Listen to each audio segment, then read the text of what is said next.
Welcome, Dr. James Beckett, Sports Card Insights, here with Dan Hitt. We're going to talk about football cards, the major sets that were issued in that battle between the AFL and the NFL, the sets between 1960 and 1967. Some interesting anomalies and some little-known facts that perhaps Dan and I know from doing football price guides for many years. But first, thanks sponsors: Topps, Panini, Upper Deck, Heritage Auctions, Hudson Scott Auctions, Mike's Stadium Sports Cards, Burbank Sports Cards, ComC.com, and Beckett Media, which includes Beckett Grading and Beckett Authentication. So if you're a football card collector, which those of you who heard Dan's stories, not just into football cards, but the history, when you get back into the 60s, that was the beginning of football being huge as it is now. And that battle between the AFL and the NFL was resolved with a merger that generated the Super Bowl, which is perhaps the single greatest American sports event. But Dan, welcome to the show, and we're going to talk about those. I guess there's basically two sets a year, except, wait, let me think. There'll only be one set. Well, let's see, two sets a year. Mm-hmm. That's a 68. Topps and FLIR, Topps and FLIR, yeah, and then Philadelphia Topps, yeah. So, what is your recollection of collecting those? You told us in a previous episode about the find of some sets that were just perfect out of the pack, 66 Topps, which again with the wood grain border is once they get handled a little bit. But my experience was they were tougher anyway. The tall boys the year before were obviously tough, especially in great condition. But 64s, 64, 5, 6, 7, all of those top sets that were AFL, I thought they were. Would you agree they were printed in less? Even though it's Topps, printed in perhaps less quantity than the Philadelphia? Oh, yeah, no doubt. Absolutely. Yeah, no doubt. And, probably even though it's Topps, like you said, it absolutely, I think, plays to the point that it's AFL versus NFL. NFL is still king. AFL had fewer teams. The cities were not generally kind of Eastern cities, I guess, or established sports cities for pro football as the NFL was. And so I don't think there was the natural kid collector base for those sets in those cities necessarily compared to the NFL ones. So definitely those mid-60s Topps AFL sets are tougher. So do you think the Philadelphia gum kind of scooped Topps and outbid them? Or how do you think that came about in 64 that Topps wound up with the AFL, which was not as popular? It certainly was interesting football and it was good football. But the NFL was was clearly the established, like you say, the better cities and all that. So what do you think happened with Topps? Yeah, I don't know that anybody knows for sure. I certainly don't. I've done a lot of research on it off and on over the years. My belief, and it's just a thought, really a belief, and with some kind of maybe minor evidence, that I think by 63, 64, I think that the NFL, especially with the Players Association type, but there wasn't a Players Association, but the players sort of organizing, and there was some competition, obviously, between FLIR and Topps to compete to get those licenses. My guess is that somebody with the NFL offices, NFL properties, was developing about the same time. NFL Films was coming up. So there was just more and more promotional marketing awareness. I think they sought out another company, is what I think.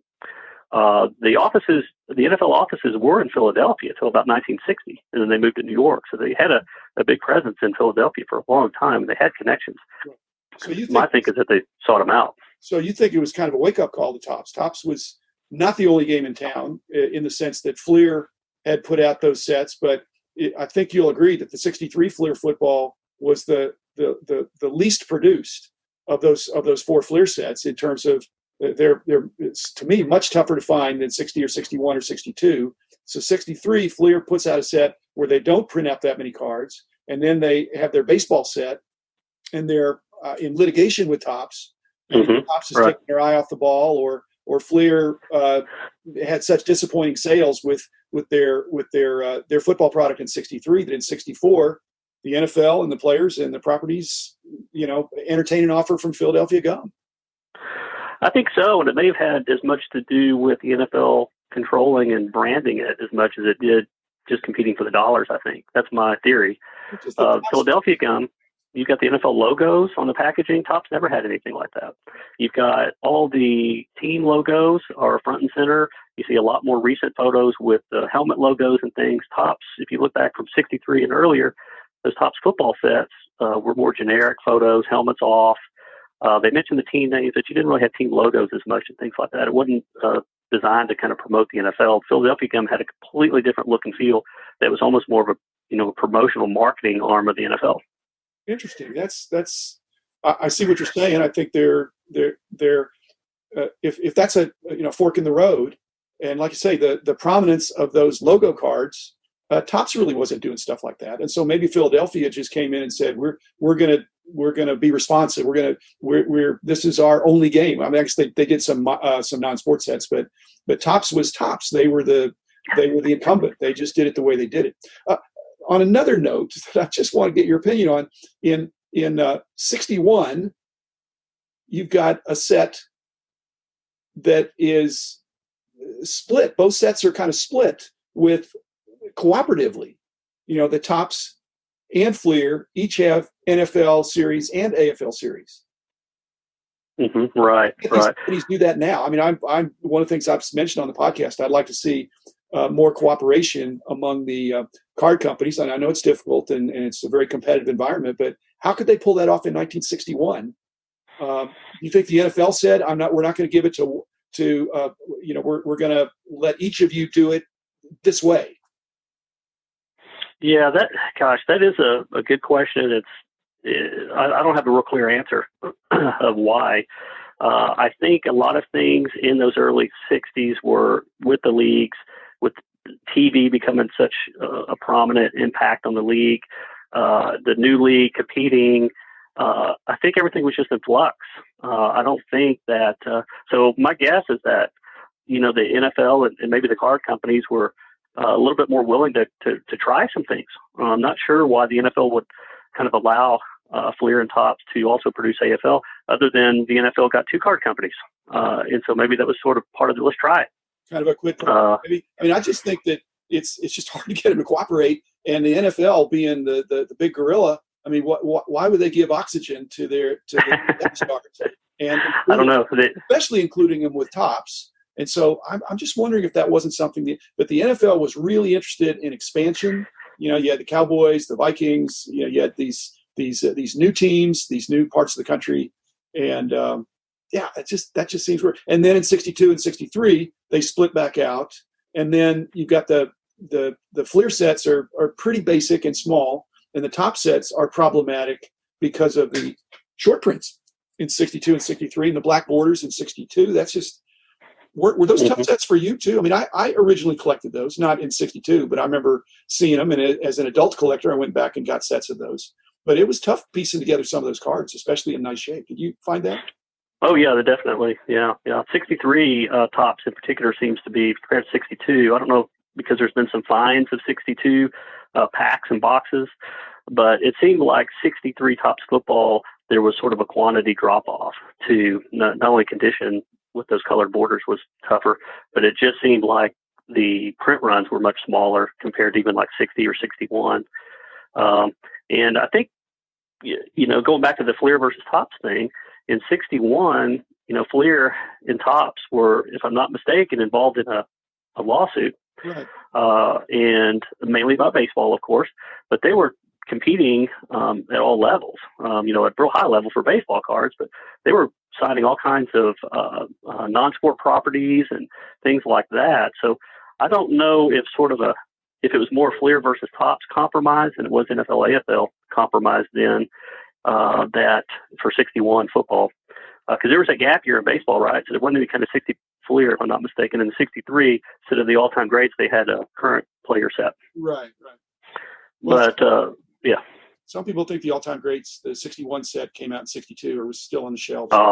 63, the high numbers but 63 FLIR had to be disappointing sales. I mean, when you're a card company, you're not worried about the secondary market. You're worried about the primary market and the fact that we don't see many around now. And same thing with 63 Topps. So, America had problems in 63. Maybe sales were down for everybody. And then in 64, Topps, didn't want to pay the same guarantee as the year before or something. And so they and Philadelphia said, hey, we'll step up. Maybe. Yeah, I think so. Yeah. If you think about it also, if you're the NFL and you look at those top sets, those football sets, they were using some photos from literally from the 1950s in some of those 62 and 63 sets. Yeah. Some of those team photos are from the 50s. So they weren't real aggressive. It was sort of like their football sets were just kind of a throw-in. And I'm sure the NFL office is becoming more aware of the value of their logos and the team logos. And the NFL properties is right around the corner, right there at that same time. I'm sure they're looking at it and said, we can do a lot better than this. Let's find a company that we know back in our old neighborhood in Philadelphia that we can control and they'll kind of do it our way. That's what I think is. And I even one time years ago, I called Tex Schramm. Tex Schramm was here in Dallas, and I called him up. Believe it or not, he answered the phone. And I spoke to him about this a little bit because if anybody might know, I thought it might be Tex Schramm because he was instrumental in the AFL-NFL merger. So I know he was real on top of all what was going on between the two leagues at that time in the mid-'60s. Unfortunately, he didn't have any recollection of any of that. So I'm sure that was small potatoes for him, but I thought it would be worth a chance, but it didn't work out. Yeah, and Lamar Hunt was here in town, who was a really nice man and somebody who paved the way for the prosperity of football now. Okay, we're almost out of time. Let's the 1960 FLIR set that kicked things off with the AFL was kind of a basic set, and it's there's nothing really that special about it except it's rookie cards for almost everybody in the set. But last question here. If I'll make a statement, you can agree or disagree. I think that the number of baseball cards produced in any of those years from 60 to 67 is 10 times as many as the total number of football cards that were produced. I agree. You think it's more than that, or? I think that's probably a good number. I wouldn't want to split hairs, wouldn't kind of try to guess at splitting hairs. So that's a good number. That's a good number. I'm trying to think if there's an exception. And if there was an exception, it'd be some sort of big football card year. And I just don't think there was, because 60 Topps football, there's a large number of those out there, but 60 baseball is pretty huge too. So I think it's sort of baseball declined into the mid-60s. Football did too, equally. Yeah, I think. Well, so then the final wrap up here is that you were my key football guy, for all those years. And as I've explained in this podcast, that there's supply factors and demand factors, and the demand back in the day was 1/10. So if there were 1/10 as many cards and the demand was 1/10, then that you have kind of a market equilibrium. But in the recent years, the demand is not 1/10. Football is maybe not at parity with baseball, but it's certainly not 1/10. And so if there were to be a run on 60s football cards, if half the people collect baseball collect football passionately, there aren't enough football cards to go around from the 60s or the 70s either. I mean, would you agree with that? I think generally that's right. I think that's right. It's a scary thought. Yeah, but I think that's right. I agree.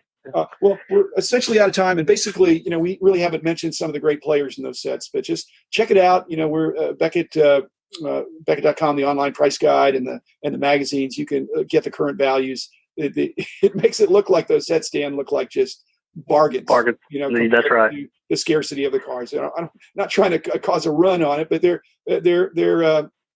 football's legit, and Dan was instrumental in the kind of the rise of our football magazine. I thank you, Dan, for that, and I thank you, listeners, for listening. We'll be back again tomorrow with another episode, and it might be about baseball. So thanks, Dan. Thanks, everybody. Be back tomorrow.